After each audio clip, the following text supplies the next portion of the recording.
Good morning बच्चों। आज हम लोग देखेंगे लाइट। ये जो लेक्चर होगा वो कंटिन्यूड पार्ट होगा लेक्चर 1 का। ठीक है, तो लेक्चर 1 में जितने चीज हम पढ़ाए थे बस उसको मुझे नोट्स में लिखना है। ठीक है ना, उसको एक एक करके ढंग से लिखेंगे। बट इसके लिए आप पहला लेक्चर पढ़ लें। पहला लेक्चर का लिंक हम डिस्क्रिप्शन बॉक्स में डाल देंगे, उसको देख लीजिएगा। उसको बिना देखे इसको पढ़िएगा समझ में नहीं आएगा। ठीक है, तो बस उसमें आज बस लिखना है। ठीक है ना, तो देखते चलिए कुछ डेफिनेशन है जो आपको आना चाहिए। Okay, so this is notes. आप इसको लिखते चलिए। जैसे सबसे पहला चीज लाइट। ठीक है, लाइट क्या है? It is a form of energy. ठीक है, it is a form of energy. ठीक है, ये एनर्जी का फॉर्म है। दूसरा, ये ऐसा एनर्जी है जो हमको देखने में मदद करता है। ठीक है ना, तो कई बार आप बुक में देखोगे लिखा रहेगा it is a form of energy which enables us to see. ठीक है ना, तो अब कहने का मतलब सिर्फ देखने में मदद करता है क्या? आंसर नहीं, देखने में तो मदद करता ही है और भी इसका कई सारा काम है। ठीक है, जैसे अल्ट्रावायलेट रे से हम ट्रीटमेंट करते हैं, इंफ्रारेड रे से लेजर वगैरह बनता है। ठीक है ना, और भी कई सारे उसका काम। रेडियो वेव वो भी एक इलेक्ट्रोमैग्नेट, वो भी लाइट का ही पार्ट है, जिससे कि हम अपने सिग्नल्स वगैरह भेजते हैं, मोबाइल से सिग्नल, जो भी आपका ट्रांसमीटर का सिग्नल, ये सारे में हम लोग उसका यूज करते हैं। तो बोला जाए कि क्या लाइट से सिर्फ देखने में यूज होता है, तो आंसर है नहीं, बहुत सारे काम है उसके। ठीक है, तो इसमें लिखेंगे यूजेस। कुछ यूजेस जो है अब उसमें लिखेंगे it enables us to see. It enables us to see. ठीक है, अब जैसे क्या होता है कि जैसे किसी भी चीज को देख रहे हैं तो क्या हो रहा है, लाइट पड़ रहा है उस ऑब्जेक्ट पे और फिर वहां से मेरे आंख में पड़ रहा है, तो हमारे आंख में के रेटिना पे, ठीक है ना, एक सेंसेशन होता है। ठीक है ना, एक वाइब्रेशन होता है, जिसके वजह से हम चीजों को आइडेंटिफाई कर पाते हैं, देख पाते हैं। ठीक है, okay, it enables us to see. दूसरा, it is used in medical treatment. ठीक है, it is used in making laser. जो लेजर लाइट आप लोग पढ़ते हो, ठीक है, इसके बारे में आपको 12th में पढ़ना है बहुत हद तक। लेजर का बहुत काम है, बहुत सारा काम है। लेजर से क्या करते हो आप? जैसे कोई भी हार्ड मेटल है उसको अगर काटना हो तो लेजर का काम आता है। ठीक है, बहुत सारे पर्पस है लेजर का। सिक्योरिटी पर्पस में लेजर का काम करते हैं। बहुत सारे फिल्मों में आप देखते होंगे लेजर्स का चादर बिछा होता है। ठीक है ना, तो बहुत सारा काम आता है। तो लेजर बनाने में भी लाइट का काम आता है। फिर उसके बाद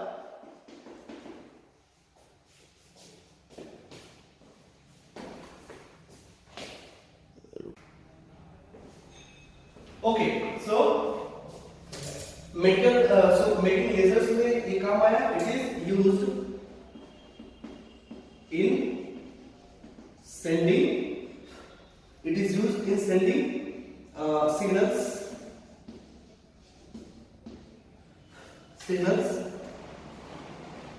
सिग्नल्स कई तरह के होते हैं। रिमोट से आप दबाते हो टीवी के सामने, टीवी चलने लगता है, ये भी एक सिग्नल ट्रांसफर हुआ। ठीक है ना, फिर आप फोन से बात करते हो तो that is also transfer of signal. ठीक है ना, so it is used in sending signals like remote signal, communication signal, वही फोन वाला कम्युनिकेशन सिग्नल एक्सेट्रा। ठीक है, आएगा समझ में? और भी काम है। अब जैसे हम लोग पढ़े थे लाइट का दो नेचर होता है, तो ये सारा चीज जो है आपका बेसिकली आपका जो है वो वेव नेचर का यूज है। ठीक है ना, और भी यूज करते हैं जैसे कि सोलर लाइट में। ठीक है ना, सोलर एनर्जी जो हम लोग निकालते हैं सोलर सेल से, तो वहां भी इसका यूज होता है। ठीक है ना,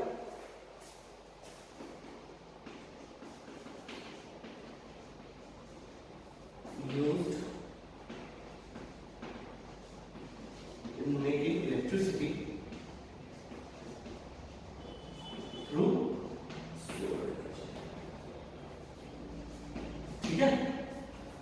ये सारा इसका यूज है, ठीक है। आफ्टर दैट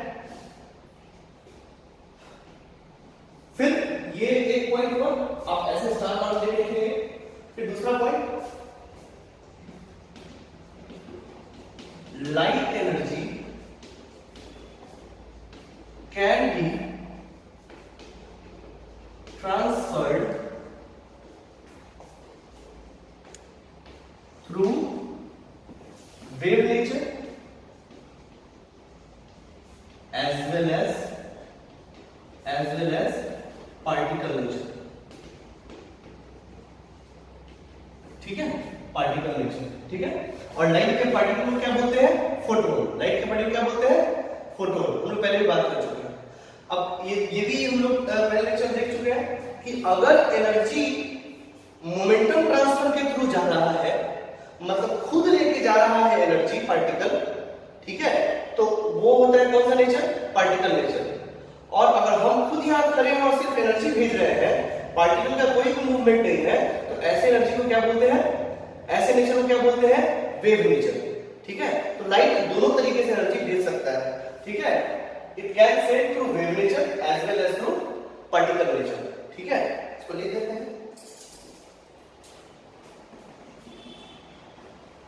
तो इसको सब पॉइंट लिखिए ऐसे।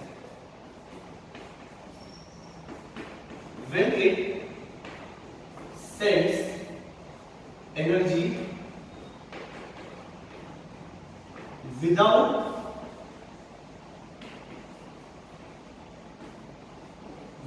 transferring of material, ठीक है।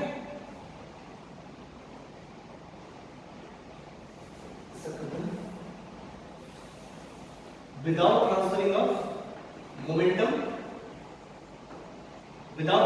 of momentum, then it causes wave nature। ये दोस्तों बहुत ही इंपॉर्टेंट पॉइंट है आपको समझने के लिए कि वेव नेचर क्या होता है, ठीक है। दूसरा, when it sends or transfers, sends क्या transfers, sends energy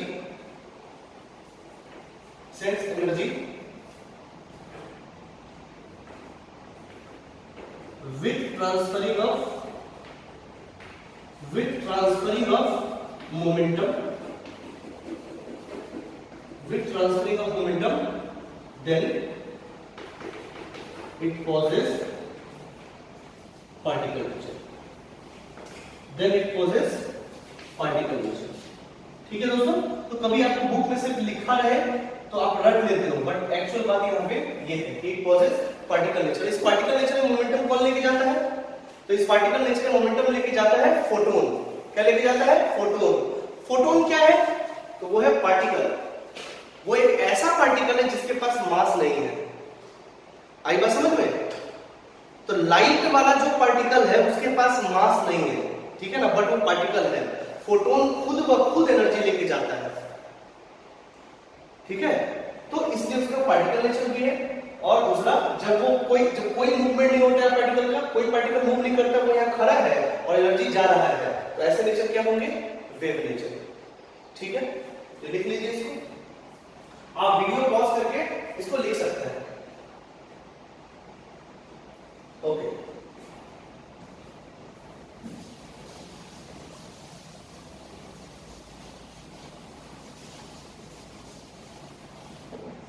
now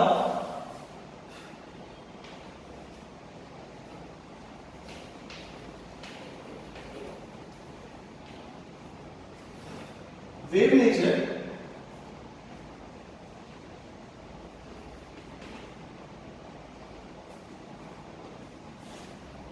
gives some of the phenomena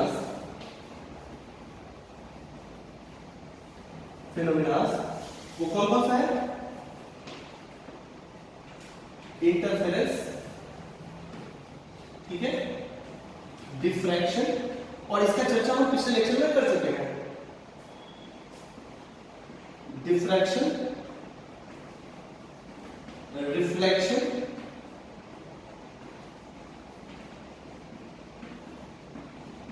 refraction. Okay, आई बात समझ में? ये कंडीशन है, ठीक है ना। ये सारी चीजों को शो करते हैं। और भी है पोलराइजेशन, ठीक है। पोलराइजेशन, पोलराइजेशन क्या होता है दोस्तों? ये अभी आपको समझ में देखिए शायद आ जाए। लाइट जब होता है तो क्या है? बेसिकली वाइब्रेशन है। पार्टिकल्स ऐसे ऐसे वाइब्रेट करके एनर्जी को लेके जाते हैं, ठीक है। अब हम आपसे पूछिए, क्या वो सिर्फ ऐसे ऐसे वाइब्रेट करता है? आंसर है नहीं, सभी तरफ में। मतलब अगर मान लीजिए लाइट जा रहा है तो उसका वाइब्रेशन इधर भी होगा, इधर भी होगा, इधर भी होगा, सारे डायरेक्शंस में इसका इनफाइनाइट डायरेक्शन होगा। इसका लाइट के पार्टिकल जो भी लाइट है, तो लाइट का जो वाइब्रेशन होगा वो हर डायरेक्शन में होगा, ठीक है। तो इस हर डायरेक्शन को हम सीज कर दें और केवल एक डायरेक्शन में भेजें, सिर्फ ये भेजे या ये भेजे या ये भेजे, यानी इसके पास जो इनफाइनाइट नंबर ऑफ डायरेक्शंस है। मतलब अगर ये लाइट है, अगर पॉइंट से शो करें इसको, इसके पास कई सारे डायरेक्शंस हैं। ये आपको मुख्य रूप से पढ़ना है 12th में। ये बहुत सारे डायरेक्शन है, मुझे इसको क्या करना है? एक डायरेक्शन में लेके आना है किसी भी मीडियम के थ्रू, और जो मीडियम करता है उसको पोलराइजर बोलते हैं, ठीक है ना। खैर, अगर ये एक प्लेन में आ जाता है, चाहे इसमें आए, चाहे इसमें आए, चाहे इसमें आए, जो भी आए एक ही चाहिए हमको, तो वैसे लाइट को पोलराइज्ड लाइट बोलते हैं, ठीक है। इसका भी काम है, 3D मूवीज वगैरह देखते हो तो उसमें इसका बहुत सारा काम आता है। खैर, ओके, तो ये सारे फिनोमेनास को वेव नेचर फुलफिल करता है, ठीक है। उसके बाद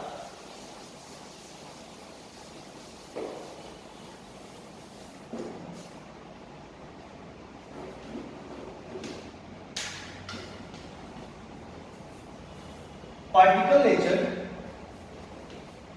gives some of the phenomena, ठीक है। जैसे फोटो इलेक्ट्रिक इफेक्ट कल बताया था, लाइट का पड़ना और उस सरफेस पे से इलेक्ट्रॉन का निकलना, है ना, उसको फोटो इलेक्ट्रिक इफेक्ट बोलते हैं। फोटो इलेक्ट्रिक इफेक्ट या कॉम्पलेक्स इफेक्ट भी है, ओके। हालांकि दोनों आप मुख्य रूप से पढ़ना नहीं है, बस जस्ट लाइक रिप्रोडक्शन, ये सारी बात है, ठीक है। ये कंडीशन है दोस्तों, ठीक है। वेव नेचर में क्या ट्रांसफर होता है? एनर्जी ट्रांसफर होता है। इसमें क्या होता है? एनर्जी ट्रांसफर भी होता है और मोमेंटम ट्रांसफर भी होता है, ठीक है। शॉर्ट फॉर्म में समझने के लिए कि आप जैसे वेव नेचर है, ठीक है ना, अगर ये वेव है, ठीक है, तो इसमें एनर्जी ट्रांसफर और मास ट्रांसफर, ठीक है, ये होता है, ये नहीं होता है। या मास को छोड़ के मोमेंटम ट्रांसफर कर लीजिए, मोमेंटम ट्रांसफर ये नहीं होता है, और पार्टिकल में ये दोनों होता है। यही डिफरेंस है दोस्तों इसमें, एनर्जी ट्रांसफर और मोमेंटम ट्रांसफर, ये दोनों होता है इसमें। तो ये पार्टिकल है, ठीक है। तो ये बात है आपको समझ आनी चाहिए, ठीक। चलिए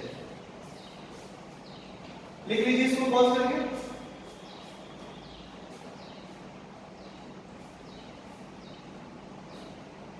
ठीक है, इसमें हमको पढ़ना है, हम लोगों को जो पढ़ना है वो है उसका वेव नेचर। पार्टिकल नेचर हमको अभी नहीं पढ़ना है, ठीक है।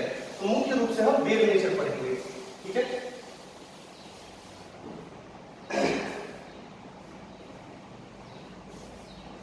तो देखिए, अब लाइट का जो वेव नेचर है, जो इसका नेचर है आगे बढ़ने का, वो ऐसे आगे बढ़ता है।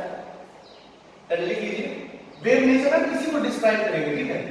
जैसे ये सारे फिनोमेना से हमको ये पढ़ना है और ये पढ़ना है, बाकी कुछ नहीं पढ़ना है, ये हमारे सिलेबस में नहीं है, हम आगे पढ़ने में पढ़ते हैं, ठीक है। अब देखिए, अब वेव नेचर की मुख्य रूप से बात करें, ठीक है, it is an electromagnetic wave,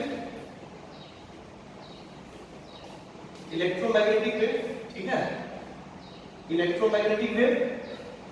और इलेक्ट्रोमैग्नेटिक वेव है तो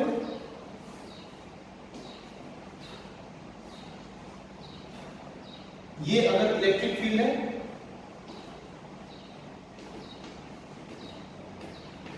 जस्ट आपके जानने के लिए है, मुख्य रूप से आप आगे पढ़ोगे इसको, मैग्नेटिक फील्ड,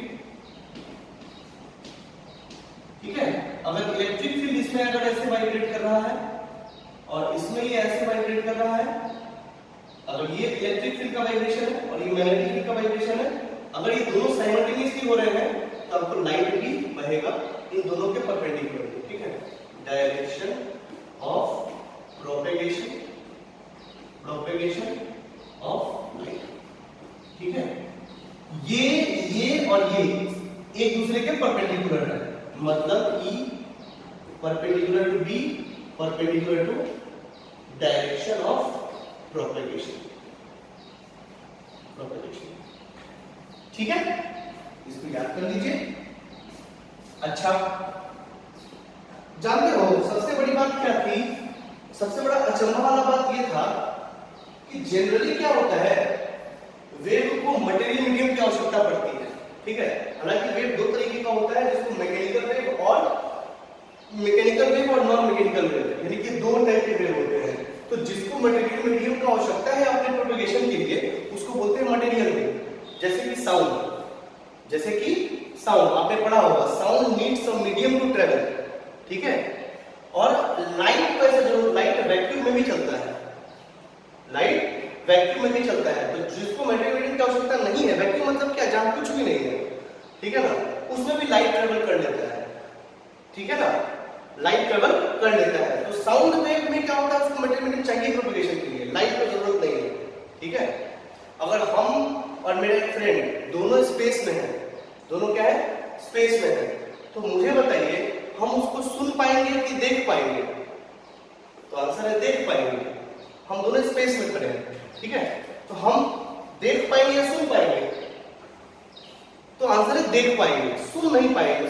सुनने के लिए वॉकी टॉकी का यूज करते हैं, ठीक है ना, जिससे कि हमारा सिग्नल उसके थ्रू जाता है। Is this okay? ठीक है, इसको नोट करिए।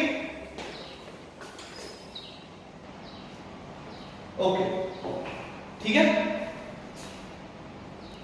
तो कहने का मतलब है कि मटेरियल मीडियम में अगर कोई वेव मूव करता है तो उसका स्टडी करना आसान है। मटेरियल्स को स्टडी कर लेते हैं तो आराम से स्टडी हो जाता है। अब लाइट तो चलता है वैक्यूम में, वहां तो मटेरियल है ही नहीं, तो किस चीज का स्टडी करें? इसीलिए लाइट का स्टडी बहुत ही खतरनाक था, ठीक है ना। तो जाके साइंटिस्ट लोग बहुत तो बोले क्या कि स्पेस में भी एक मीडियम होता है, इसको ईथर बोलते हैं, ठीक है। तो ईथर हमको दिखाई क्यों नहीं देता है? क्योंकि हम खुद ईथर में हैं, तो हम ईथर को नहीं आइडेंटिफाई कर पाते हैं। आई बात समझ में? जैसे आप एयर से स्पेस में चलोगे तो एयर का एक मोटा सा लेयर दिखेगा आपको जो अर्थ को घेरे हुए है, लेकिन हम खुद एयर में थोड़ी एयर को देख पाएंगे।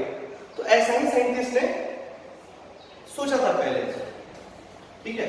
लेकिन एक साइंटिस्ट थे जिसका नाम था माइकलसन मॉर्डे, उन्होंने ये बता दिया कि ऐसा कोई फ्रेम एग्जिस्ट ही नहीं करता है, ठीक है। तब तो फिर दिक्कत वाली बात आ गई कि वो ये तो फिर दिक्कत वाला बात है, तो जब बैटरी कोई है नहीं तो मूव कैसे कर रहा है वैक्यूम में? तब दिमाग आया कि वैक्यूम में केवल दो चीज ही ट्रैवल कर सकता है, या तो इलेक्ट्रिक फील्ड और मैग्नेटिक फील्ड, तब जाके लोगों ने इस चीजों को ऐसे समझा कि लाइट जो है इलेक्ट्रोमैग्नेटिक वेव है, इसमें दोनों मौजूद है, ठीक है ना। ठीक है, तो इसमें लिखेंगे कि ये इलेक्ट्रोमैग्नेटिक वेव है, ठीक है। It is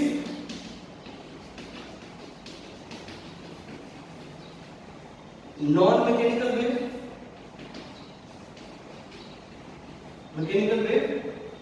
or it does not require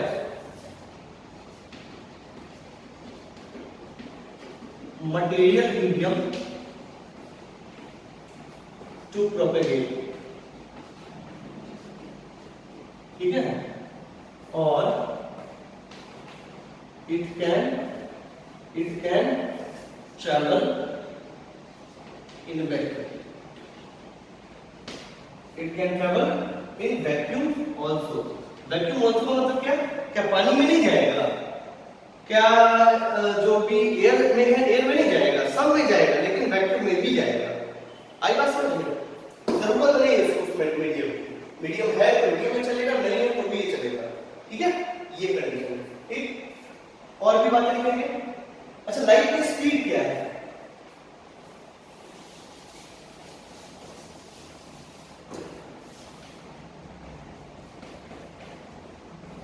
It travels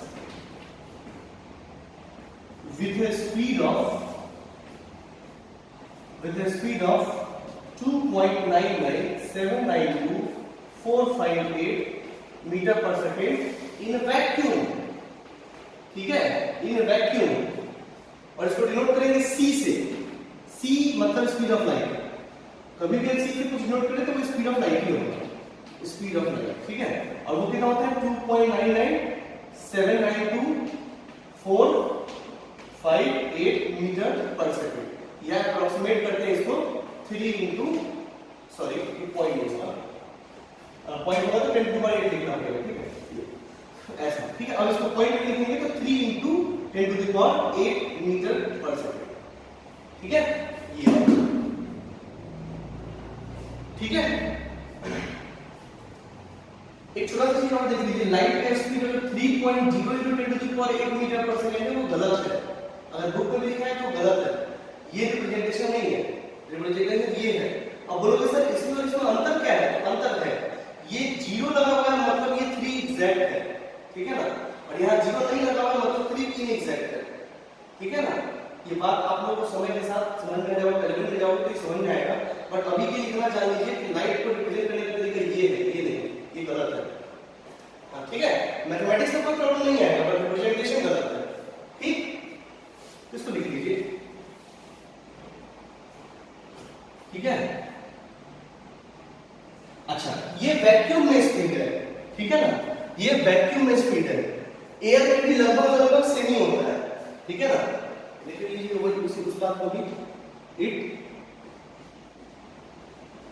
travels with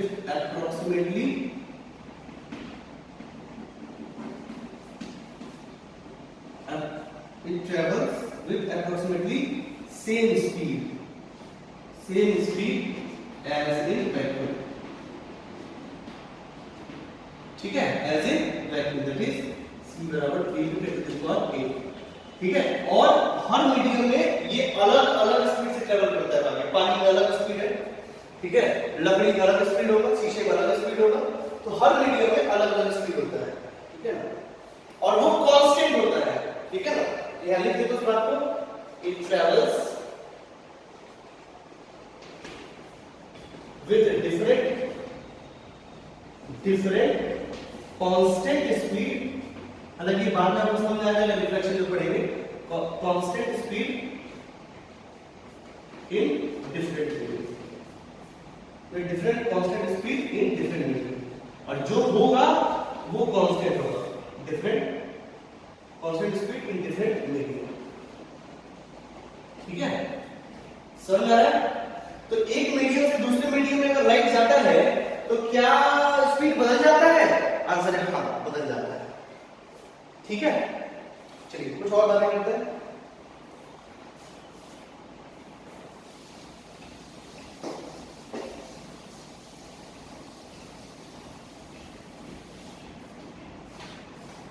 चलिए अब लिखेंगे कैरेक्टरिस्टिक ऑफ लाइट। कैसे पहचानेंगे इसको? कैरेक्टरिस्टिक्स ऑफ लाइट कैसे पहचानेंगे? तो वेवलेंथ, हालांकि आप पहले पढ़े होंगे।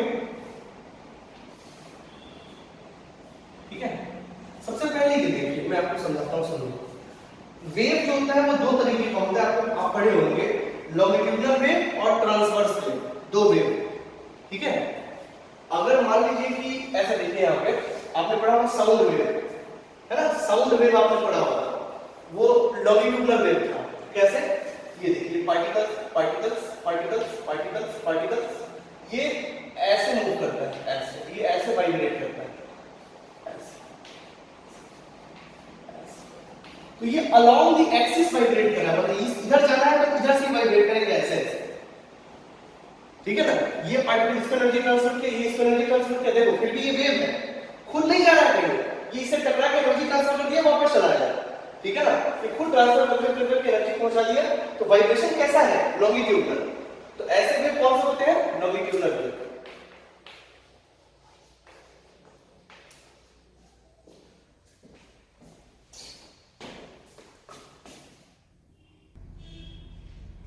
सो ऐसे वेव कौन से होते हैं, लॉन्गिट्यूडनल वेव। अच्छा, अब अगर पार्टिकल ऐसे ऐसे वाइब्रेट कर रहा है, ऐसे ऐसे, ठीक है, ठीक है, ये पार्टिकल ऐसे से वाइब्रेट कर रहा है, ऐसे वाइब्रेट करके इसको एनर्जी दे रहा है, ये इसको करके एनर्जी दे रहा है। अगर ऐसे वाइब्रेट हो रहा है तो ये ऐसे कर रहा है, ठीक है, और वाइब्रेट ऐसे, ये वाइब्रेशन इधर ही है और वेलोसिटी भी इधर ही है, इसका वेलोसिटी इधर है और वाइब्रेशन इस एक्सिस पे, तो ये दोनों एक दूसरे के परपेंडिकुलर है। ऐसे वेव को क्या बोलते हैं, ट्रांसवर्स वेव, ट्रांसवर्स वेव, ठीक है। तो लाइट कैसा वेव है, अब ये तो ऐसा है ना, इसी को हम क्या करते हैं, ऐसे रिप्रेजेंट करते हैं, ठीक है। तो लाइट जो है ऐसे मूव करता है। अब देखिए मैं बताऊं आपको, इस समय जो मीडियम है, यानी कौन सा, इलेक्ट्रिक फील्ड और मैग्नेटिक फील्ड, ठीक है ना, यहां पे इलेक्ट्रिक फील्ड इतना दूर है, यहां पे इतना दूर है, यहां पे इतना दूर है, यहां पे इतना दूर है, ठीक है ना, ऐसा। आई बात समझ में। अब खैर इसमें और भी मैकेनिज्म है, आपको पढ़ना नहीं है वो, और अब भी समझ में नहीं आएगा आपको, ठीक है ना, क्योंकि इसके पीछे बहुत सारे टेक्निक्स है। ऐसे समझिए कि ये बगल वाला ये इसको उठा रहा है, ये अपने बगल वाले को उठाएगा, ठीक है ना। अब ये ऊपर चढ़ गया, ये वाला इसको नीचे करेगा, ऐसा समझे, मैं समझाता हूं, समझे, ये आ गया, ठीक है। अब ये बन गया कि ये वाला इसको नीचे करेगा और ये वाला इसको ऊपर करेगा, ठीक है ना, और ऐसे ही ऊपर नीचे होते होते ये ऐसे ऐसे चलेगा, ठीक है ना। ये वाइब्रेशन ऐसा ऐसा वाइब्रेशन होके ये वाइब्रेशन होगी, यहाँ पे कंप्लीट हो गया और यहाँ पे फिर से रिपीट करेगा, मतलब जो ये वाइब्रेशन यहाँ पे हुआ है अब यहाँ पे फिर से रिपीट करेगा। आइए समझ में। तो यहाँ से यहाँ तक एक साइकिल बोलते हैं, यहाँ से यहाँ तक वाइब्रेशन का एक साइकिल पूरा, मतलब ये यहाँ से यहाँ गया, फिर यहाँ से यहाँ आया, फिर यहाँ से यहाँ गया, फिर यहाँ से यहाँ चला आया, ठीक है ना। यहाँ से यहाँ आया, यहाँ से यहाँ आया, फिर यहाँ से वापस आया, फिर यहाँ से यहाँ गया, फिर यहाँ से वापस आ गया, ठीक है ना, ठीक है। पहले ऐसे गया, फिर ऐसे आ गया, फिर ये ऐसे गया, फिर ऐसे आ गया, तो एक टाइम पीरियड पूरा हो गया, है ना। और एक कंप्लीट साइकिल जब हो जाता है उसी को बोलते हैं एक वेवलेंथ, और उसको डिनोट करते हैं लैम्डा से, वेवलेंथ, ठीक है।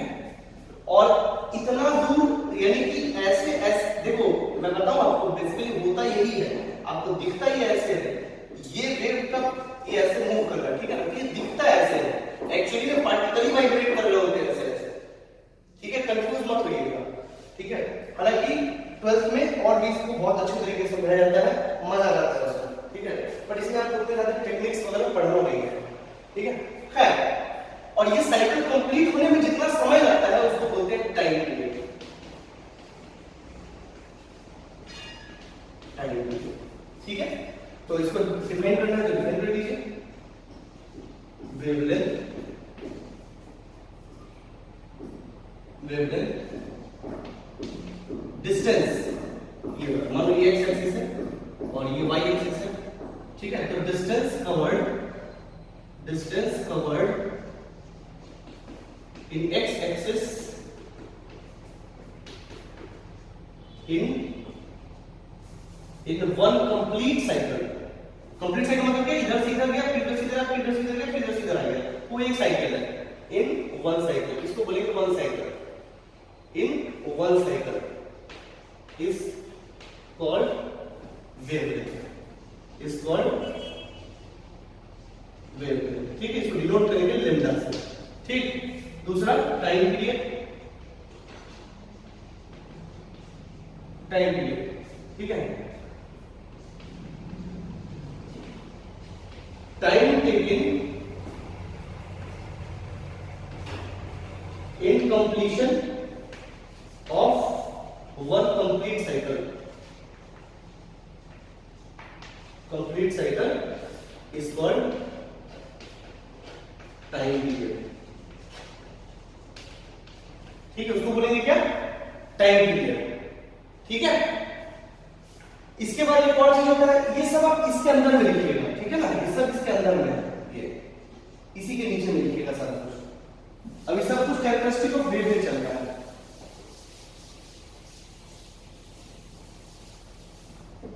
फिर होता है फ्रीक्वेंसी, फिर इसके बाद कंटिन्यू है, मेरे पेज में जगह खत्म हो गई, इसके अंदर लिखा है frequency.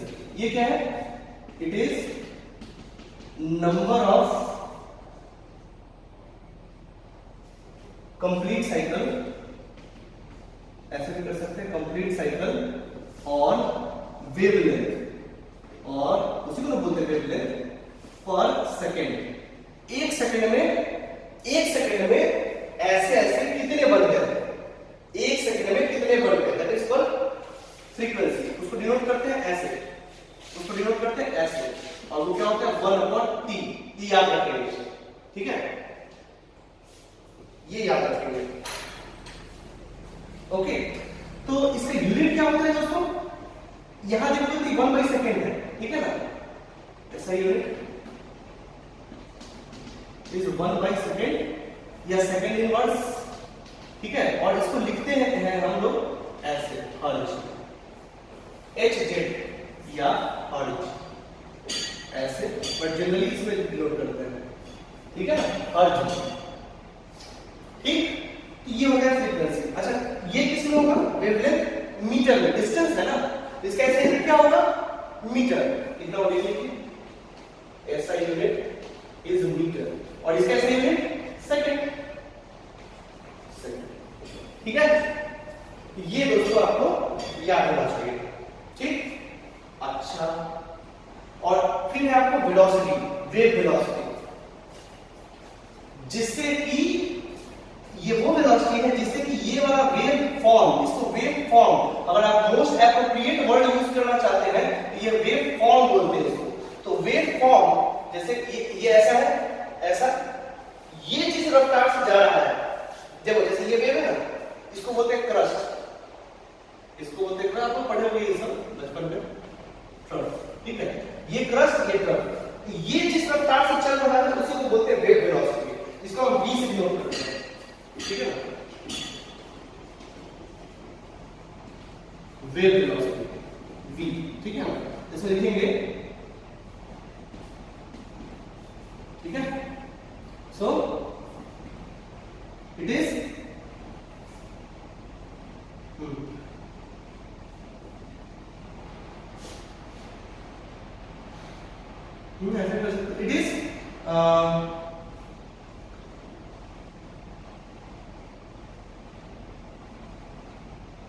it is it is defined as how lambda is changing with t, ठीक है, with time, how wavelength is changing with time, या rate of change of wavelength with respect to time, ये भी लिखते हैं, ठीक है ना। अब कहने का मतलब है, लिखने का तरीका क्या है, v, तो v बराबर lambda upon t, ये भी होता है, ठीक है, lambda upon t, इस तरीके से निकालते हैं वेलोसिटी। आप यही तक समझिए, ठीक है, इसके आगे और भी मैकेनिक्स है इसमें, बट आपको वो नहीं जानना है, आपको सिंपल ये जानना है कि v बराबर lambda upon t, v होता है मीटर पर सेकंड, यानी कि ये लैम्डा कितने देर में तय किया, t में, कितने देर में तय किया, t में। It is defined as how lambda is changing with t, ठीक है ना, लैम्डा कितने देर में 2 लैम्डा हो जा रहा है, 3 लैम्डा हो जा रहा है, रफ्तार, बोले तो रफ्तार, वेव के चलने का रफ्तार, ठीक है ना, तो कितना जल्दी जल्दी ये वेव जा रहा है, एक वेव, 2 वेव, 3 वेव, 4 वेव, कितना देर लगा, ठीक है ना, तो वो वेव ने जितने गए और डिवाइड बाय टाइम, ठीक है ना, और इसको निकाल ऐसे लिख सकते हैं कि v बराबर लैम्डा अपॉन t, v बराबर लैम्डा अपॉन, इसको वेव वेलोसिटी या वेव स्पीड भी बोलते हैं, ठीक है। अब इसको ये कैसे लिख सकते हैं, लैम्डा इनटू 1/t, तो ये क्या है, म्यू, जो सबसे ज्यादा यूज होने वाला फॉर्मूला है वो ये, ठीक है, तो कहीं पे लिख लीजिए v बराबर लैम्डा इनटू म्यू, ये वेवलेंथ इनटू फ्रीक्वेंसी, लिख लीजिए इसको अच्छे से।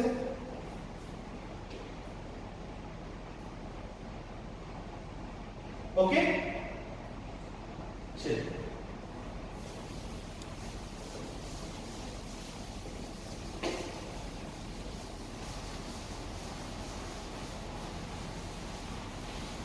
चलिए एक चीज और याद रखिए कि फ्रीक्वेंसी ऑफ वेव चाहे वो एक मीडियम से दूसरे मीडियम में जाए वो नहीं बदलता है, ठीक है ना। मतलब जैसे मान लीजिए कि ये है मीडियम, ये है मीडियम 1 मान लीजिए, और ये है मीडियम 2। अगर ये इधर से लाइट पड़ा, अगर ये इधर से लाइट पड़ा और ये ऐसे है, ठीक है, अगर ये लाइट पड़ा, देखिए लाइट पड़ता है ऐसे, बेसिकली ये वेव ही होता है, लोगों को वेव नेचुरली पढ़ना चाहिए। अगर ये इस मीडियम में चला गया तो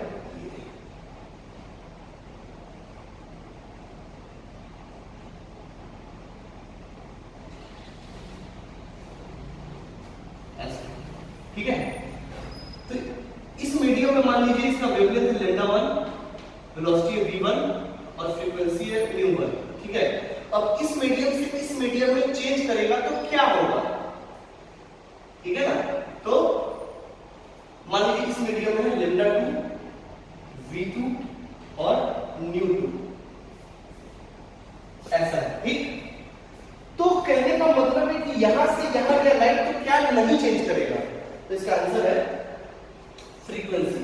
ये आप याद रखें दोस्तों, कभी भी वेव में फ्रीक्वेंसी नहीं बदलता है, उसके जो नंबर ऑफ वाइब्रेशंस होते हैं वो कभी नहीं बदलता है, चाहे वो किसी मीडियम में जाए, ठीक है ना। Frequency of wave do not changes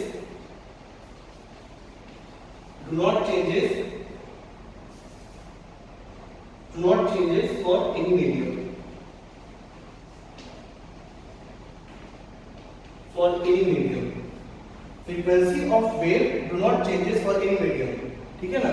अगर मान लीजिए ग्रीन लाइट है, ठीक है ना, तो ग्रीन लाइट एक पर्टिकुलर फ्रीक्वेंसी है, तो वो किसी भी मीडियम में जाएगा उसका फ्रीक्वेंसी उतना वो नहीं रहेगा, वो नहीं चेंज कर सकता है, ठीक है।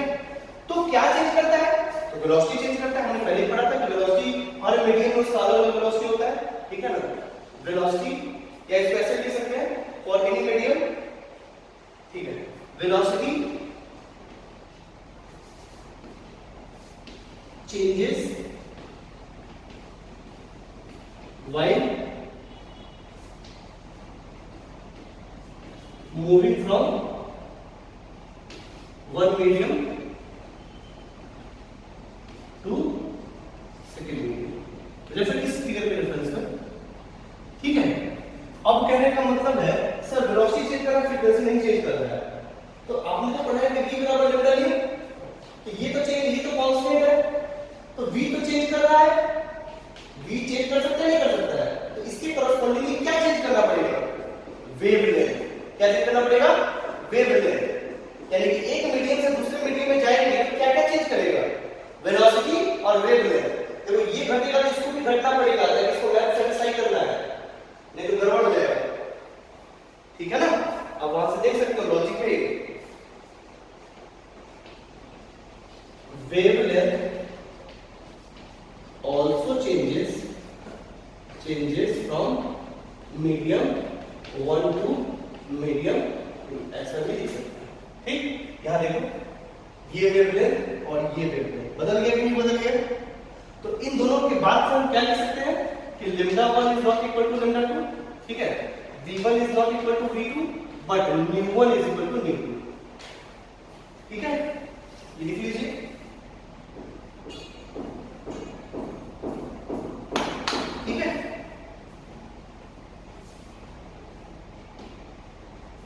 ओके,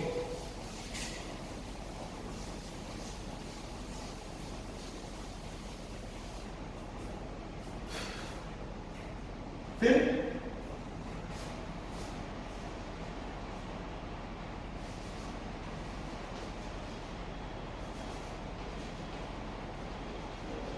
इलेक्ट्रोमैग्नेटिक वेव स्पेक्ट्रम, ठीक है। इसमें कुछ आपको पढ़ना है वो बताए थे, इसको यूवी बोले, ये अल्ट्रावायलेट है, समझ आओगे।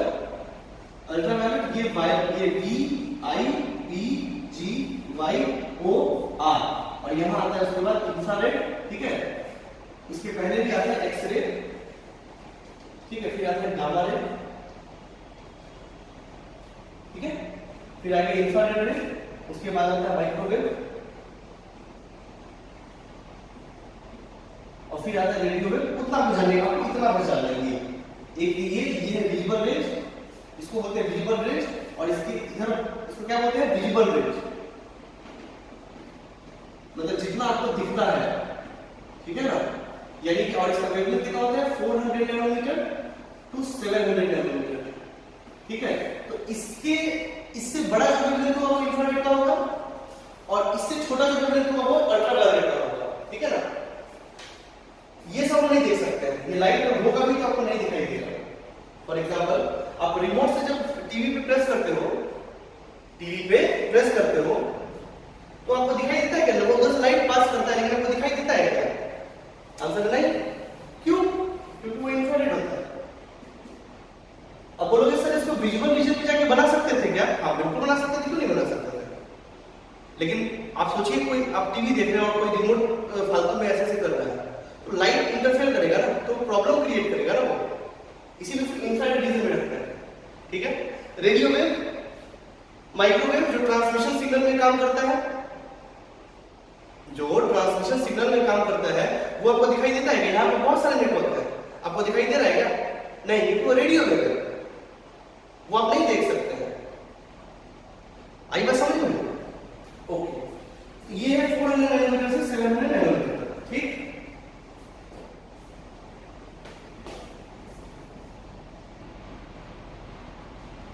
अच्छा दोस्तों, हम ये तो क्या है, ये वेवलेंथ नैनोमीटर, इसको नैनोमीटर बोलते हैं। नैनोमीटर मतलब 10 टू मतलब कि देखो इसको ऐसे लिख सकते हैं, ये 400 नैनोमीटर है, for example 410 to the power -9 metre, इसी को नैनो बोलते हैं, ठीक है ना, 10 टू द पावर -9 मीटर।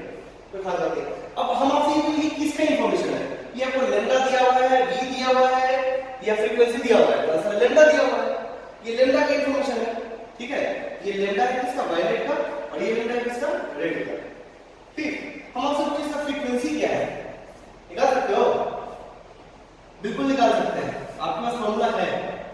अच्छा ये जो हम इंफॉर्मेशन दी है किसके लिए? वैक्यूम के लिए। इन वैक्यूम लिख लो ताकि समझ में आ जाए, क्योंकि हर मीडियम में ये बदल जाएगा, ठीक है। मतलब ये वेवलेंथ जो है हर मीडियम में बदल जाएगा, ठीक है ना। ये भी हम आपको समझाते था दे रहे हैं। पहले फ्रीक्वेंसी निकालते हैं। इसका फ्रीक्वेंसी क्या होता है? तो v बराबर लैम्डा न्यू है। अब वैक्यूम है तो v कितना होगा? वैक्यूम में 3 × 10 टू द पावर 8, ठीक है। और लैम्डा कितना है? तो 410 टू द पावर -9, और ये है फ्रीक्वेंसी। ये फ्रीक्वेंसी किसका निकलेगा? वायलेट का, ठीक है। तो कितना हो गया? 3 × 10 to the power 8 upon 400 × 10 to the power -9, okay. तो आप इसको कर लीजिए, आप कैलकुलेट कर सकते हैं खुद से। 30, तो 8 इधर चला जाएगा, 7 9 7 16, 10 टू द पावर 16 अपॉन, अच्छा एक मिनट, -9 है तो 7 है, ये -7 हो जाएगा, और 8 और 7 15, नहीं 7 7 14, ठीक है। एक इधर से लेंगे तो 30 हो गया 60, और यहाँ पे 2 है, इधर लेंगे तो -7 हो गया, 7 ऊपर में और 7 नीचे में, ऊपर जाएगा तो 7 7 14 हो जाएगा, ठीक है। 30/4, अभी कितना हो गया? 4 7 4 7 28, 2 0 4 5 20, 10 टू द पावर 14 हर्ट्ज, ठीक। और उसी तरह अगर रेड का निकालेंगे तो कितना हो जाएगा? रेड का निकालेंगे तो कितना हो जाएगा? ये हो जाएगा 3 × 10 to the power 8 upon 700 × 10 to the power -9। उसी तरीके से हम करेंगे 30/7 × 10 टू द पावर 14, उसी तरीके से। अभी कितना हो गया? 7 3 21, 7 4 28, 2 0 7 2 14, 320 अप्रॉक्सीमेटली 10 टू द पावर 14, ये हर्ट्ज फ्रीक्वेंसी हर्ट्ज बोलता है ये। तो इसका फ्रीक्वेंसी क्या होता है?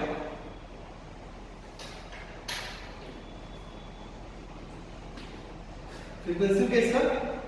7.5 into 10 to the power 14 hertz, और ये कितना हो गया frequency 4.3 into 10 to the power 14 hertz, ये फ्रीक्वेंसी है। तो विजुअल रेंज का वेवलेंथ बच्चों को याद रहता है, और ये याद नहीं रहता, तो बड़ा फिगर है, आप चाहे तो याद रख सकते हैं या चाहे तो निकाल भी सकते हैं, कोई दिक्कत वाली बात नहीं। काम की बात ये है कि वेवलेंथ का जो गैप है विजुअल रेंज का वो 400 से 700 नैनोमीटर, 1 मिनट। और बुकों में कई बार 350 और ये 750 लिखा हो सकता है, इसका कोई शार्प बाउंड्री नहीं है, ठीक है ना, कोई शार्प बाउंड्री नहीं कि यही से दिखेगा, हम लोग जनरलाइज करके लेते हैं, और मोस्ट ऑफ द बुक में आपको यही मिलेगा, ठीक है ना। तब ये आराम से याद रख सकते हैं, कोई दिक्कत वाली बात नहीं। तो ये तो वेवलेंथ का रेंज हो गया, ये किसका रेंज है, फ्रीक्वेंसी का रेंज है, ये किसका रेंज है, फ्रीक्वेंसी का रेंज है, ओके। अच्छा, बचपन से हमको ये पढ़ाया जाता है कि 400 नैनोमीटर पे रेड होगा, सॉरी वायलेट होगा, और 700 नैनोमीटर पे रेड होगा, बचपन से बताया जाता है। लेकिन अब कहने का मतलब ये है कि जो रेड कलर है बेसिकली वो कलर किसके वजह से है, वेवलेंथ की वजह से है या फ्रीक्वेंसी की वजह से है। आपको रेड, एक्चुअली रेड को अगर हमको बताना है, मतलब रेड को अगर हमको क्या बोले, मतलब एक चीज फिक्स कर देना है कि ये कांस्टेंट होगा, मतलब अगर ये होगा तो वो रेड होगा। तो लाइट के कौन से कैरेक्टरिस्टिक को हमको बताना होगा, लाइट मतलब कि अगर हमको रेड लाइट बताना है कि ये रेड लाइट है, उसका क्या डिफाइन करेंगे, वो अपने फ्रीक्वेंसी की वजह से रेड है कि वेवलेंथ की वजह से रेड है, बोलिए। तो आंसर है फ्रीक्वेंसी की वजह से। कई बार बताया जाता है कि वेवलेंथ की वजह से, वो गलत है, वो फ्रीक्वेंसी की वजह से हमको दिखाई देता है। बोलोगे सर बताइए कैसे। एप्पल, एक रेड एप्पल है मेरे पास, ठीक, एक रेड एप्पल है, उसको हम क्या किए, पानी में रख दिए, तो रेड एप्पल क्या दिखेगा, रेड दिखेगा या ग्रीन दिखेगा या रेडी दिखेगा, रेडी दिखेगा। ऊपर में सेब लाल है और अंदर पानी में रख दिए तो क्या दिखा, रेड दिखा कि और कोई कलर दिखा, तो रेडी दिखेगा। तो अलग अलग मीडियम में जाने पे क्या नहीं बदलता है, वेवलेंथ, फ्रीक्वेंसी या वेलोसिटी, फ्रीक्वेंसी। तो जाहिर सा बात है, यहां पे भी रेड है वहां पे भी रेड है, तो क्या सेम रहा होगा, वेवलेंथ तो बदल गया उसका, वेलोसिटी भी बदल गया, क्या नहीं बदला, कलर, और क्या नहीं बदला, फ्रीक्वेंसी। तो कलर किसकी वजह से हुआ, फ्रीक्वेंसी की वजह से। आज के बाद याद रखिएगा, ठीक। इसी में कैरेक्टरिस्टिक ऑफ वेव मीडियम लिखना है।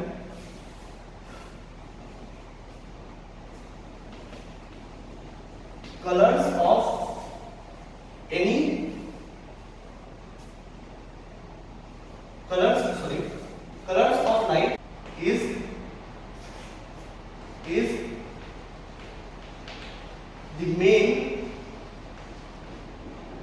characteristic of frequency, ठीक है। दूसरी बात, हम जो देख पाते हैं वो किसकी वजह से देख पाते हैं, वेवलेंथ की वजह से कि फ्रीक्वेंसी की वजह से, तो आंसर है फ्रीक्वेंसी की वजह से, ठीक है। हम लोग जो देख पाते हैं वो फ्रीक्वेंसी की वजह से देख पाते हैं। So we can see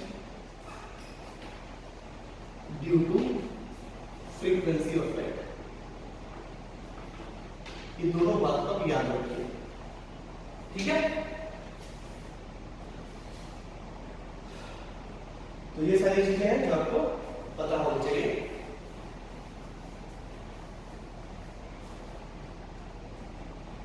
ठीक है,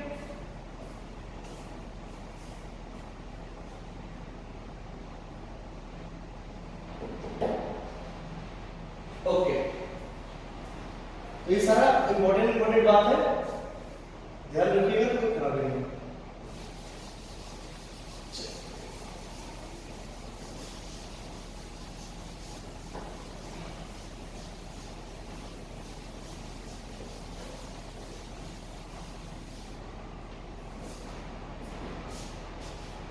अच्छा, चलिए उसी नोट से मतलब अब दूसरा नोट है, ठीक है ना। इसी में है रे, ये रे क्या है,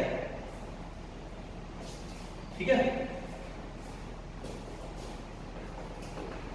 it is the path of light denoted by an arrow,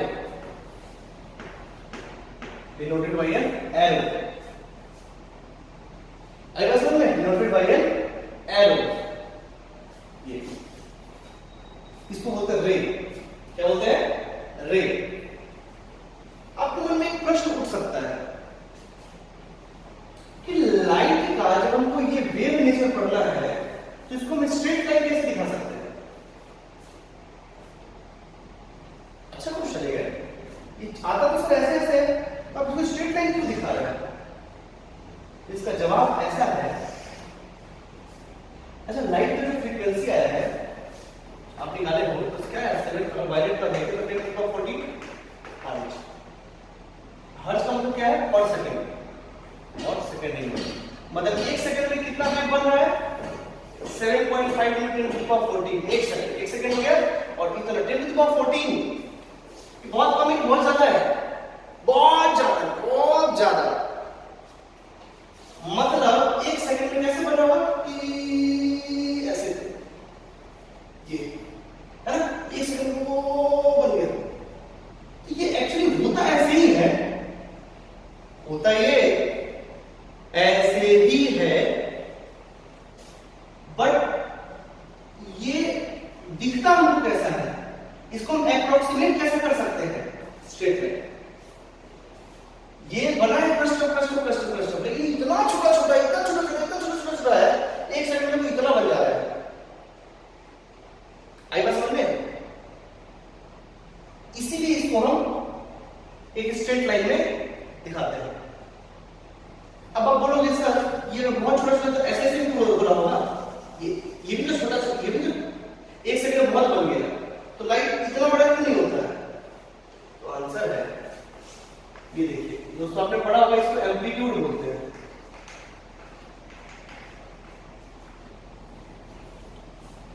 ठीक है ना, क्या बोलते हैं, एम्पलीट्यूड है। Is this okay? जिसका एम्पलीट्यूड छोटा होगा तो उसका ये तो छोटा छोटा ही बनेगा, लेकिन अगर जिसका एम्पलीट्यूड बड़ा बड़ा है तो बड़ा बड़ा भी बनाएगा, इसमें कहीं से कोई दो राय नहीं। इस जैसे मान लीजिए ऐसे ऐसे ऐसे ऐसे बहुत सारा, इसको हम कई सारे एरो लिख सकते हैं, ये कई सारे, इसमें कितने एरो हैं, बहुत सारे, ठीक है ना, तो हम लोग पार्ट बाय पार्ट करके एक एरो से अपना काम चलाते हैं। मेरा कहने का मतलब ऐसा देखते हैं, जैसे मैं आपको बताऊं, एक लाइट सोर्स, मान लीजिए एक लाइट सोर्स, ठीक, अब इससे लाइट कितनी दूर में जाएगा, मान लीजिए पॉइंट एक बल्ब जल रहा है, इससे लाइट किधर जाएगा, स्फेरिकली सारे डायरेक्शन में जाएंगे, सारे डायरेक्शन में, ठीक है, तो इधर भी जाएगा, इधर भी जाएगा, इधर भी जाएगा, इधर भी जाएगा, इधर भी जाएगा, इधर भी जाएगा, इधर भी जाएगा, इधर भी जाएगा, कहीं भी जाएगा, ठीक है। तो ये एक रिप्रेजेंटेशन का तरीका है कि लाइट इधर ऐसे चल रहा है, इधर ऐसे चल रहा है, इधर ऐसे चल रहा है, इधर ऐसे, रिप्रेजेंटेशन का तरीका है, ठीक है। और जैसे आपसे कभी पूछे कि एक पॉइंट ऑब्जेक्ट से कितना लाइट निकल रहा है, कितना रे निकल रहा है, इनफाइनाइट नंबर ऑफ रे निकल रहा है, ठीक है। लेकिन रे पढ़ना इसलिए जरूरी है क्योंकि कई बार 2-4 रे से ही मेरा काम बन जाता है। मेरा काम बन जाने का मतलब ये नहीं कि उसमें से 2-4 रे निकल रहा है, उसमें से बहुत सारे रे निकलते हैं, मेरा काम 2-4 रे से निकल जाता है। तो 2-4 रे पढ़ने के लिए भी रे का नॉलेज होना आवश्यक है ना, इसीलिए हम रे को पढ़ते हैं, ठीक है, ओके।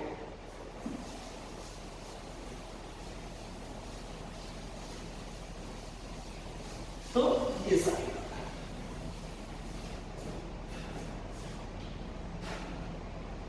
चलिए दूसरा,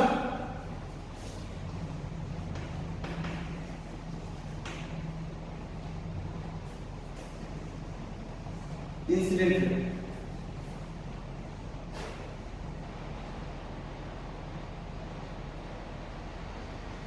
इसको ऐसे डिफाइन किया जा सकता है, इनकमिंग रेज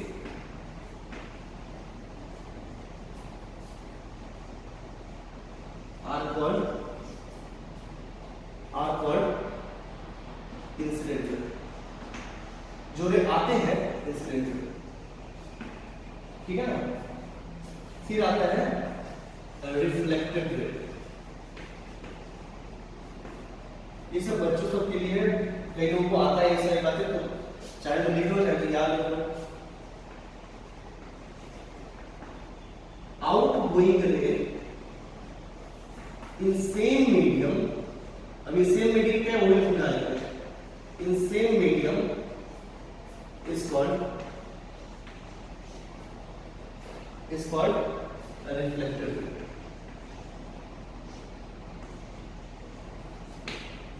ठीक है। रिफ्रैक्टेड रे,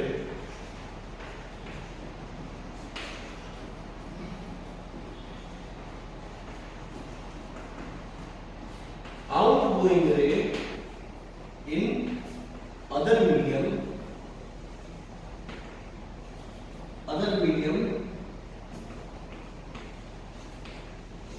is called refracted ray। ठीक है। नॉर्मल,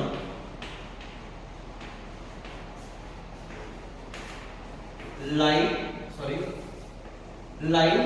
ये परपेंडिकुलर का साइन है, perpendicular to surface is called normal. अच्छा, हमने वो लिखा दिया था angle of incidence, angle of refraction, वो हम लिखवा चुके हैं, ठीक है ना, वो यहाँ नहीं लिखा है। अब यहाँ पे रिफ्लेक्शन ऑफ लाइट, इसको डिफाइन कर देते हैं। Reflection of light, when light coming from one medium and returns to the same medium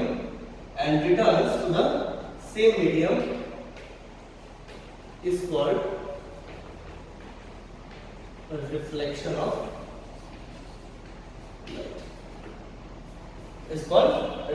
light। एक मीडियम से आना और उसी मीडियम में लौट जाना, तो उसको क्या बोलेंगे? Reflection of light. ठीक है, ओके, इसको देख लेते हैं, इसको लिख लीजिए वीडियो पॉज करके। Okay,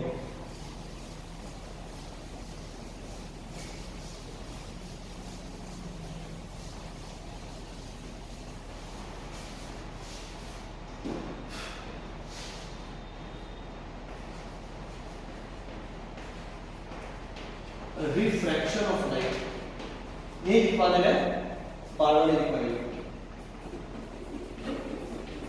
When light moves from one medium to other medium is called refraction of light. ठीक है, अब इसको समझते हैं। इसमें बना लीजिए, जैसे मान लीजिए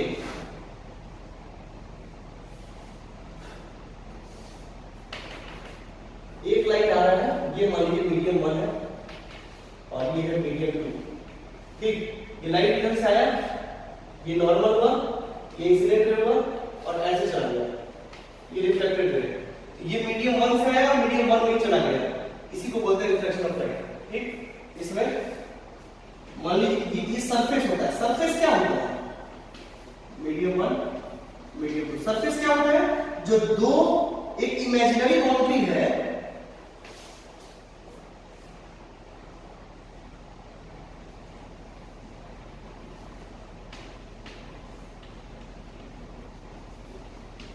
सरफेस जो है बच्चों, आप याद रखिए, सरफेस जो है हमेशा दो मीडियम के बीच में बनता है। कोई इमेजिनरी लाइन है जो उन दोनों को सेपरेट कर रहा है। जैसे पानी में ऑयल रख दीजिए, ठीक है, ऑयल ऊपर चला जाएगा, पानी नीचे आएगा। तो जो सेपरेट कर रहा है उसी को सरफेस बोलते हैं, ठीक है ना। पानी ऊपर वाला सरफेस, मान लीजिए ग्लास में पानी है, ऊपर वाला भी सरफेस है, वो क्यों सरफेस बोले, क्योंकि वो पानी और हवा का बाउंड्री है ना। तो इंटरफेस और सरफेस और बाउंड्री सब एक ही चीज का नाम है, बाउंड्री। ये होता है an imaginary line, an imaginary line which separates two medium, which separates two different medium। यहाँ पे मीडियम वन मीडियम टू है, इसको ये अलग अलग करना है। ये हो गया दोस्तों इंसिडेंट रे, ये है आई, इसको इंसिडेंट एंगल बोलते हैं, आप पहले ही पढ़े होंगे, ठीक है ना। यहाँ पे ये आई है और ये आर है, ठीक है, पहले पढ़े होंगे। ओके, ये आई और यहाँ पे ये ऐसे जाके, खैर एक बात समझ में रिफ्रैक्शन पड़ेगा, इसको बोलते हैं, इसको भी आर ही बोलते हैं। ये होता है एंगल ऑफ रिफ्रैक्शन, रिफ्रैक्शन, क्योंकि यहाँ रिफ्लेक्शन हो रहा है, वहां पर रिफ्लेक्शन हो रहा है। खैर एनीवे, यहां से यहां आ गया, ठीक। तो एक मीडियम से दूसरे मीडियम में आया, इसको बोलते हैं reflection of light, reflection of light. इसमें हम कुछ कमेंट कर सकते हैं, क्या कि इंसिडेंट और रिफ्लेक्टेड रे में, इंसिडेंट रे में और रिफ्लेक्टेड रे में लैम्डा, न्यू और वी डज नॉट चेंज, है ना, क्योंकि तो उसी मीडियम में है ना। और उस मीडियम में तो वेलोसिटी भी वही होगा और फ्रीक्वेंसी तो वैसे भी चेंज नहीं होता है, और जब वेलोसिटी चेंज नहीं होगा तो लैम्डा भी चेंज नहीं होगा। ओके ओके, और इसमें lambda and v, lambda and wave velocity changes but frequency नहीं चेंज करता है, frequency does not change, ठीक है। तो इसको ध्यान से देख लीजिए, लिख लीजिए, सारी बेसिक बेसिक बातें हैं सब।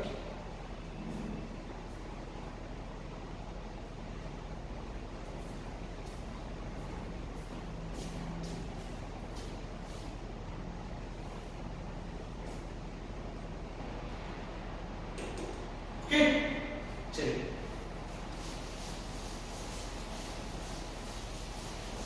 तो मुख्य रूप से अभी हमको ये पढ़ना है रिफ्लेक्शन, ठीक है।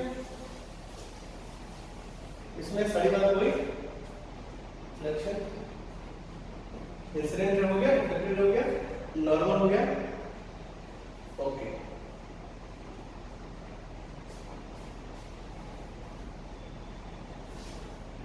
देखिए एक और टर्म आएगा, प्लेन ऑफ इंसिडेंस।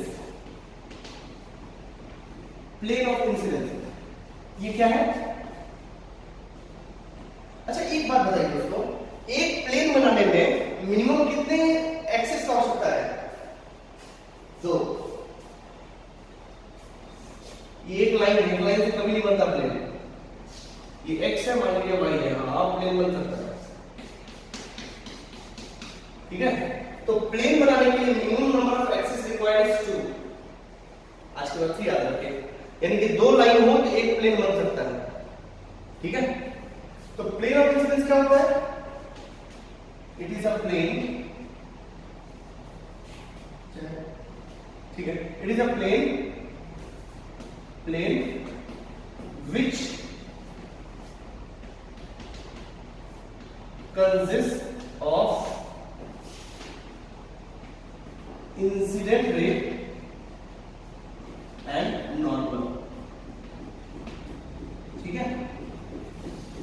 इसको प्लेन ऑफ इंसिडेंस यानी कि वैसा प्लेन जिसमें नॉर्मल हो और ये आई हो, ये जो प्लेन बनेगा ना यही है incident plane.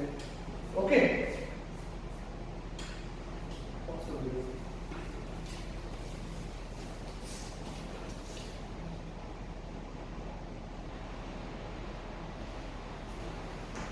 Okay, so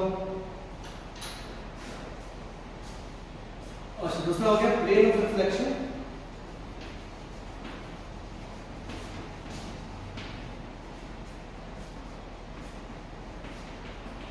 So it is a plane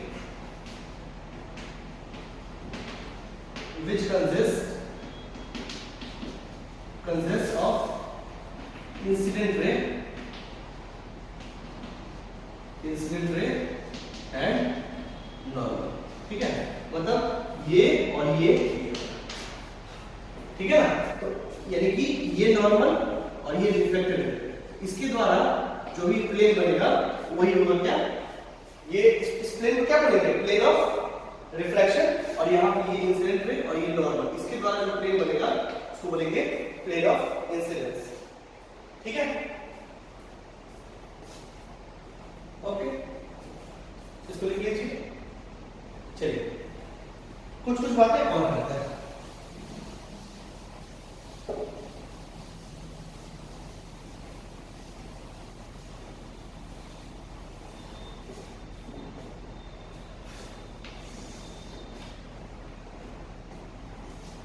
object किसको बोलते हैं, object intersection of incident raise, incident ray is called an object, ठीक है। जैसे मान लीजिए कि ये ऐसा, ये इंसिडेंट रे और मान लीजिए ये दो इंसिडेंट रे हम लिए, ये दोनों जहां इंटरसेक्ट कर रहा है वही ना ऑब्जेक्ट है ना, बात है समझ में। और फिर ये रिफ्लेक्ट करेगा और ये भी इसका इमेज तो यहां बनेगा, ये और ये ऐसा ऐसा ऐसा, ठीक है, ये बनता है इमेज, समझ आ रहा है, ओके। चलिए दूसरा इमेज,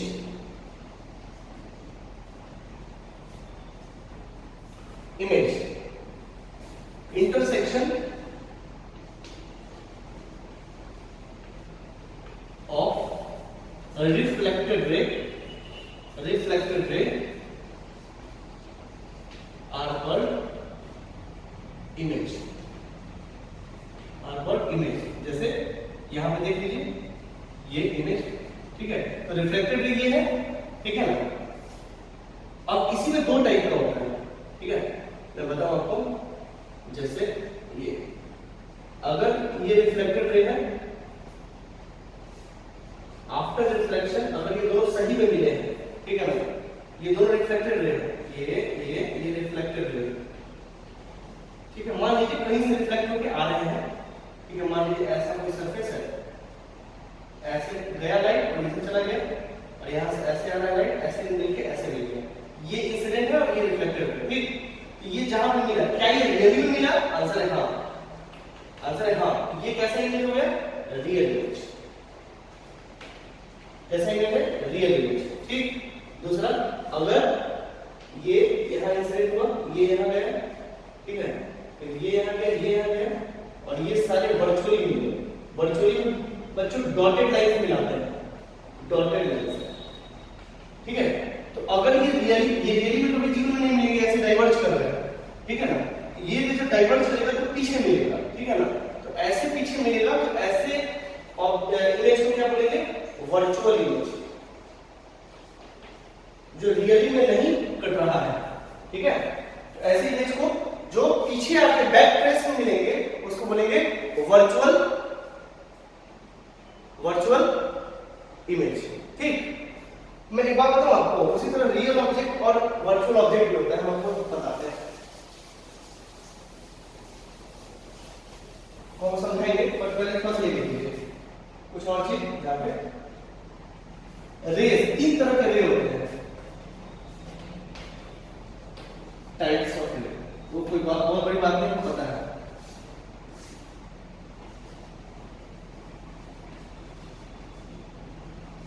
पैरेलल रेज, ये पैरेलल रे है, ये कन्वर्जिंग रे है, ये कन्वर्ज कर रहा है, कन्वर्जिंग रे, और ये डाइवर्जिंग रे है,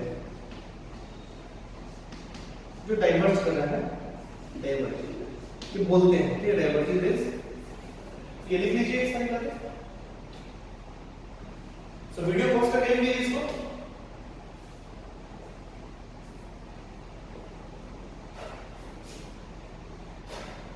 ओके,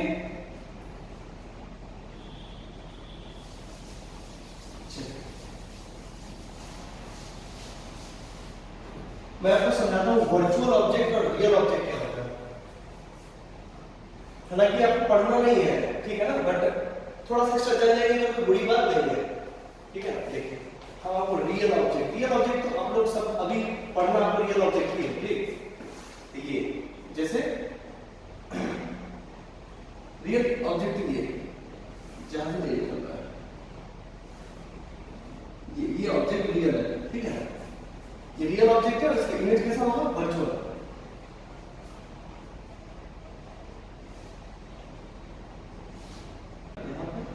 इसी के ये यहां से है, ये नॉर्मल, ठीक, ये इमेज बन गई, ठीक है। ये रियल ऑब्जेक्ट है, रियल ऑब्जेक्ट, और ये कैसा इमेज है, वर्चुअल इमेज। अब हम आपको एक अचंभा करने वाली बात है जो आज तक आप नहीं पढ़े हो, और कोई बुक में देखोगे भी नहीं, अभी बाद में कभी हो सके तो देखोगे। मान लीजिए कि रे ऐसे आ रहा है, किसी ऑब्जेक्ट से रे ऐसे आ रहा है, आ सकता है कोई बात नहीं, दूर से आ रहा है रे और ऐसे रे इस पर पड़ रहा है, ठीक है। हो सकता है ऐसे ऑब्जेक्ट, कोई पूछे कि नहीं हो सकता, ऐसा नहीं हो सकता ऐसा ऑब्जेक्ट, ये ऐसे आ रहा है, ओके, ये ठीक।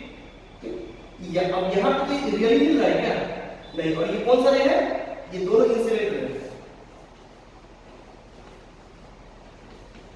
इंसिडेंट रे, ठीक। ये बट ऐसे तो मिल सकता है, अगर हम इसको वर्चुअल दुनिया में लेके जाए तो क्या ये वर्चुअली मिल सकता है, बट है तो इंसिडेंट रे, और ये इंसिडेंट रे के इंटरसेक्शन तो होगा तो ये ऑब्जेक्ट ही, बट ये ऑब्जेक्ट रियल नहीं है। कौन सा ऑब्जेक्ट है, वर्चुअल, वर्चुअल ऑब्जेक्ट, ठीक।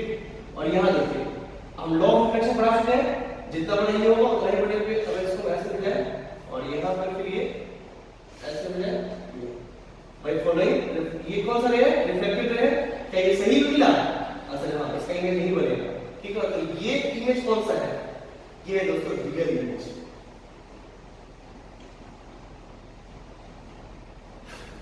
ये है रियल इमेज, ठीक है। तो कभी कोई बोले कि प्लेन मिरर से वर्चुअल इमेज बनता है, ये जरूरी नहीं, उससे रियल इमेज ही बन सकता है, ये जेईई में पूछा जा चुका है।